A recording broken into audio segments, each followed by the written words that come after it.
थकान होगी, पर मंजिल भी तो खास है। कभी रात रोने में कटेगी, कभी सुबह अपने आप में फ़क्र होगा, कभी कई बार लगेगा कि सब कुछ छोड़ दूं, लेकिन दिल से एक आखिरी आवाज़ आएगी, बस थोड़ा सा और, बस एक आखिरी बार कोशिश कर लो।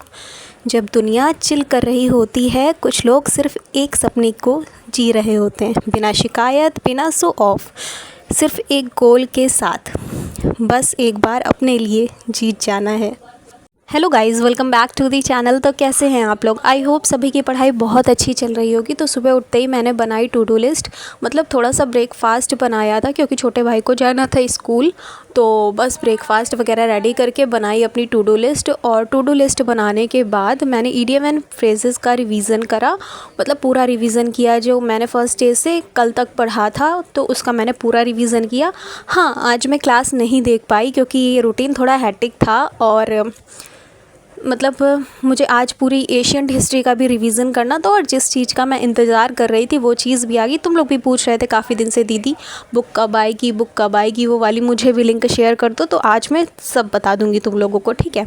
तो बस ईडियम एंड फ्रेजेस का रिवीज़न करके कुछ वर्ड जो मैं मतलब रिकॉल करना चाहती थी, तो एक कॉपी पेन उठाया, बस लिखना स्टार्ट कर दिया।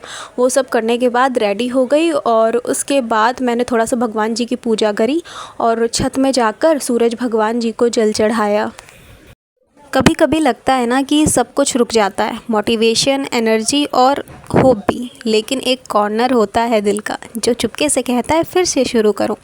परफेक्ट दिन का इंतज़ार करते करते ज़िंदगी निकल जाएगी। तो जिसने भी अभी शुरू नहीं किया है वो शुरू करो। मतलब जिसको 2026 में देना है, 27 में देना है, या CHSL या MTS देना है, तो तुम रुको मत, स्टार्ट कर दो। आज ही से डिसाइड कर लो कि हाँ मुझे आज से ही करना है, क्योंकि सही टाइम का इंतज़ार करते करते तुम्हारा टाइम कब निकल जाएगा तुम्हें पता नहीं चलेगा और फिर तुम बाद में रिग्रेट करते रहोगे कि काश मैं पहले से स्टार्ट कर देता तो अभी मेरी प्रिपरेशन बहुत अच्छी हो जाती। जैसे मुझे भी होता है कि काश मुझे 12th पास होने के बाद ही SSC के बारे में पता चल जाता तो मेरी प्रिपरेशन काफ़ी अच्छी हो जाती, लेकिन बताने वाला कोई नहीं था, ना किसी की गाइडेंस थी। बस मेरे छोटे भाई ने एक दिन बताया कि SSC नाम का कोई एग्ज़ाम होता है, उसमें ऐसे ऐसे होता है, और उसने मुझे ज़बरदस्ती एक बैच ख़रीदवा दिया और बस वहीं से मेरी स्टार्टिंग हुई इस SSC की फ़ील्ड में। और बस फिर मुझे एग्ज़ाम का पैटर्न समझ में आया, जो नहीं समझ में आया वो मैंने सर्च कर करके देखा और हाँ, अब मुझे सब समझ में आ गया है कि क्या करना है, कैसे करना है। मुझे नहीं पता इस बार मेरा सिलेक्शन होगा कि नहीं होगा, हो जाता है तो बहुत अच्छी बात है, नहीं होता है फिर भी मैं अपनी होप नहीं खोऊंगी। इसी तरह तुम्हें भी करना है, कुछ भी हो मतलब पॉजिटिव रहो, है ना। जो होगा अच्छे के लिए होगा। एक टाइम था जब मेरे मॉक में स्कोर बहुत अच्छे आ रहे थे, क्योंकि लास्ट टाइम मैंने बहुत ज़्यादा मेहनत करी थी, लेकिन फिर कुछ ऐसा हो गया कि मेरे मॉक के स्कोर भी गिर गए थे। मतलब अब गिर ही गए हैं, प्रैक्टिस भी नहीं हो पा रही अच्छे से, लेकिन फिर भी मैंने होप नहीं छोड़ी है। आई होप तुम भी ऐसे ही कर रहे होगे, है ना। तो बस अपनी कोशिश करते रहो और किसी के भी कहने पर रुकना नहीं। जहाँ पर हो वहीं से स्टार्ट कर दो, रुकोगे तो बाद में तुम्हें गिल्ट होगा कि पहले मैंने स्टार्ट क्यों नहीं किया था, ठीक है। सूरज भगवान जी को जल चढ़ाने के बाद नीचे आई और उसके बाद मैंने ब्रेकफास्ट वगैरह अपना किया और थोड़ी सी मतलब बुक्स वगैरह बिखरी पड़ी थी तो उनको सही करके रखा। और फिर उसके बाद मैंने एंटोनियम एंड सिनोनिम्स का भी रिवीज़न किया। आज मैंने पूरा अच्छे से स्टार्टिंग से किया है, जो वर्ड मैं भूल रही थी उसको मैंने लिख लिख के रिवाइज़ किया है। मतलब इस तरह से मैं करती हूँ, जैसे मान लो कोई वर्ड मैं भूल रही हूँ वो कैब्स में, तो मैं उसको 3-4 बार लिख डालती हूँ। जैसे मान लो मेरे 1000 वर्ड हो गए, तो अब 1000 में से मतलब 100 वर्ड तो ऐसे ही होंगे जो मुझे बार बार भूल रहे होंगे, बार बार फिर मैं रिवाइज़ कर रही होंगी, फिर भी मैं बार बार भूल रही होंगी। तो एक कॉपी पेन उठाओ, बस लिख डालो। वीक में 2 बार करो, 3 बार करो। एक टाइम ऐसा आ जाएगा कि वो वर्ड जब तुम बार बार लिखोगे ना तो तुम्हें रिवाइज़ हो जाएगा। ये तो पॉसिबल नहीं है इस टाइम कि तुम रोज़ वर्ड लिखो या करो, क्योंकि इतना पास आ गया है हमारा एग्ज़ाम, 25 डेज़ बाकी हैं, है ना। तो ऐसा करेंगे तो फिर ये तो पॉसिबल नहीं है। तो वीक में 2 बार करो, लेकिन करो ज़रूर, क्योंकि शायद वही वर्ड तुम्हारे एग्ज़ाम में आ जाए, है ना। तो बस एंटोनिम एंड सिनोनिम्स का रिवीज़न करा और उसके बाद स्टैटिक में आज मैंने डांस का चैप्टर किया है। आज मैंने क्लासिकल डांसेस पढ़े हैं और मतलब डिटेल में पढ़ा है, और मैंने उसके क्वेश्चंस भी सॉल्व करे थे। तो मुझसे 2 क्वेश्चन नहीं हुए थे, 35 क्वेश्चंस थे, 2 क्वेश्चन नहीं हुए थे, बाकी मुझसे सारे हो गए थे। तो उन दोनों क्वेश्चंस को मैंने लर्न कर लिया जो नहीं हुए थे, मतलब PYQs वाले करे थे मैंने। तो बस मैंने अच्छे से उनको लर्न कर लिया। और बस एक कमेंट आया था कि इंग्लिश में बहुत डर लग रहा है, सारे सब्जेक्ट समझ में आते हैं पर इंग्लिश नहीं समझ में आती, क्या करें कैसे करें, कुछ नहीं समझ में आ रहा। तो अपने डर को भगाने के लिए उस सब्जेक्ट को ज़्यादा टाइम देना स्टार्ट कर दो। अगर तुम्हें मतलब वो सब्जेक्ट नहीं आता, इसका मतलब है कि तुमने उस सब्जेक्ट को कभी उस तरह से पढ़ा ही नहीं जिससे तुम्हें मतलब उस पर कॉन्फिडेंस बढ़े या कुछ भी हो। जिस चीज़ से तुम्हें डर लग रहा है उसको ज़्यादा टाइम देना स्टार्ट कर दो, देखना वो सब्जेक्ट तुम्हारी सबसे बड़ी स्ट्रेंथ बन जाएगा। मेरे साथ भी ऐसा होता था, तो मैंने यही किया कि जिस चीज़ को तुम ज़्यादा टाइम दोगे वो तुम्हें बहुत अच्छे से आने लगेगा। और हाँ, मैं तो जयदीप सर से पढ़ती हूँ, अगर तुम्हें उनसे पढ़ना है तो पढ़ के देखना, अच्छा पढ़ाते हैं सर। और मुझे तो उनसे समझ में आता है क्योंकि वो कॉन्सेप्ट रटाने की जगह कॉन्सेप्ट समझाते हैं कि आया कैसे, है ना।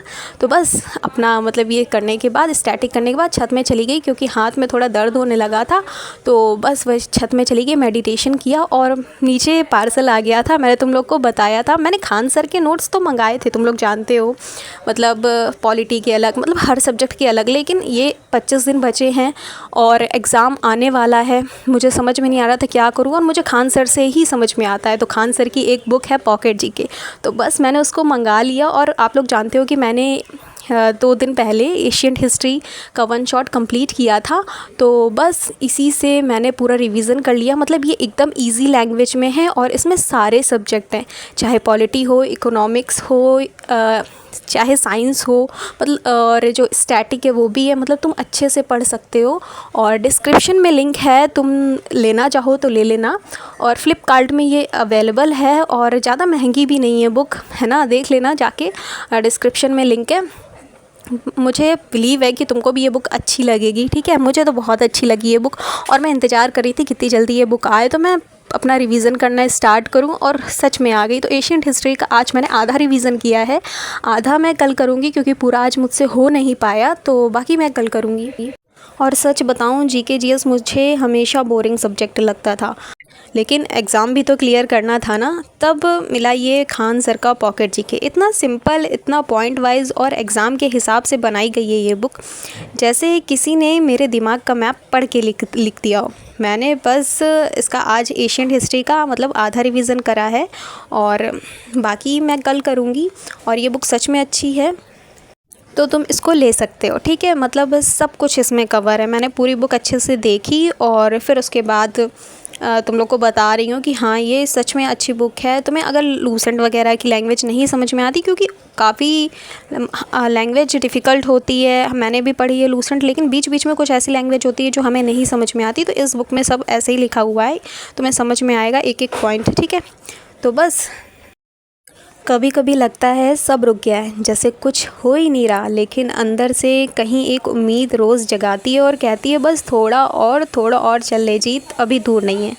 आज का दिन बाकी दिन जैसा नहीं था, इसलिए क्योंकि सब कुछ परफेक्ट नहीं हुआ, बल्कि इसलिए क्योंकि मैं फिर से उठी बिना किसी परफेक्ट प्लान के, लेकिन उम्मीद के साथ। मेहनत दिखाने की चीज़ नहीं है, वो तो चुपचाप बोए गए बीजों जैसी होती है, जो एक दिन फल बनकर हमारे सामने आती है। जब सब कहें कि रुक जाओ, तब अपने आप से कहना बस आज का दिन और संभाल लूँ, फिर देखते हैं। हर दिन मैं भी परफेक्ट नहीं होती, लेकिन हर दिन मैं कोशिश ज़रूर करती हूँ, और शायद जीत सिर्फ उन्हीं की होती है जो कोशिश करना नहीं छोड़ते। जब पढ़ती हूँ तो सिर्फ सिलेबस नहीं होता मेरे सामने, होता है एक सपना, एक बदला लेने का सपना, उन लम्हों से जहाँ लोगों ने सिर्फ अंडर एस्टिमेट किया है, और एक थैंक यू कहने का सपना उन लम्हों के लिए जिन्होंने मुझे गिरने नहीं दिया। हर एक चैप्टर, हर एक कॉन्सेप्ट मेरे सपने की एक सीधी रेखा है, और मैं चाहती हूँ कि मैं उस सीढ़ी से कभी नीचे ना जाऊँ। शायद मैं स्लो चल रही हूँ किसी और से, पर मैं रुक नहीं रही, और कहीं ना कहीं ये मेरी स्ट्रेंथ है। बिना दिखाए, बिना शोर किए हर दिन एक कदम आगे बढ़ाना चाहिए हमें।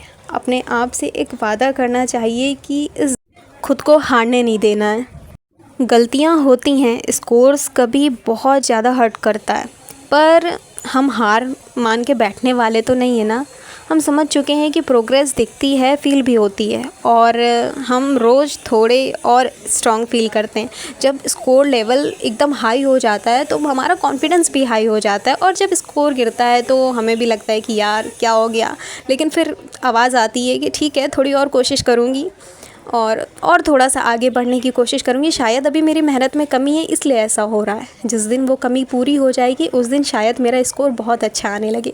और मुझे पता है तुम भी ऐसा ही सोचते होगे। तो बस एशियंट हिस्ट्री रिवाइज़ करने के बाद मैंने जो नरेशन टॉपिक किया था, मैंने आप लोगों को बताया था, मैंने प्रैक्टिस नहीं की थी। और नरेशन टॉपिक में भी सर की बुक में बहुत सारे मतलब क्वेश्चंस हैं, तो मैं एक एक मतलब जैसे आज मैंने प्रैक्टिस क्वेश्चंस करे हैं, कल स्पॉटिंग एरर्स करूँगी।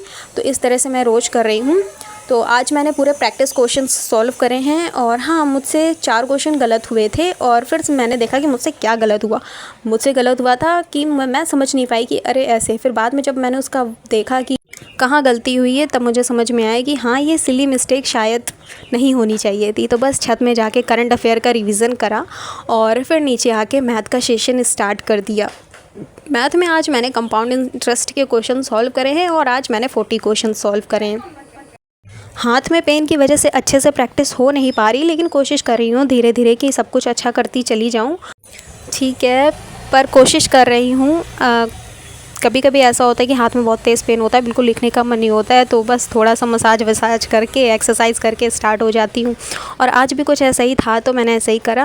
और सबसे ज़्यादा मुझे दिक्कत इसी में हो रही है प्रैक्टिस करने में, क्योंकि लिखना पड़ता है तो प्रेशर पड़ता है, तो फिर बहुत ज़्यादा पेन होता है। लेकिन कोशिश कर रही हूँ कि मैं रुकूँ ना, एग्ज़ाम पास में है और जितनी भी मुझसे हो सकता है मैं उतना कोशिश करूँगी। तुम भी कोशिश कर रहे हो कि नहीं, मुझे कमेंट करके बताना। और तुम्हारे मॉक में स्कोर कितने आ रहे हैं मुझे ये भी कमेंट करके बताना। और अभी तक तुमने चैनल को सब्सक्राइब नहीं किया है तो चैनल सब्सक्राइब करना मत भूलना। तो बस आज का व्लॉग यहीं तक था। कैसा लगा कमेंट करके ज़रूर बताना। चैनल पर न्यू हो तो सब्सक्राइब करना मत भूलना। मिलते हैं नेक्स्ट व्लॉग में, तब तक के लिए बाय बाय, थैंक यू। और ख़ुद पर भरोसा करना मत छोड़ना, ठीक है, बाय।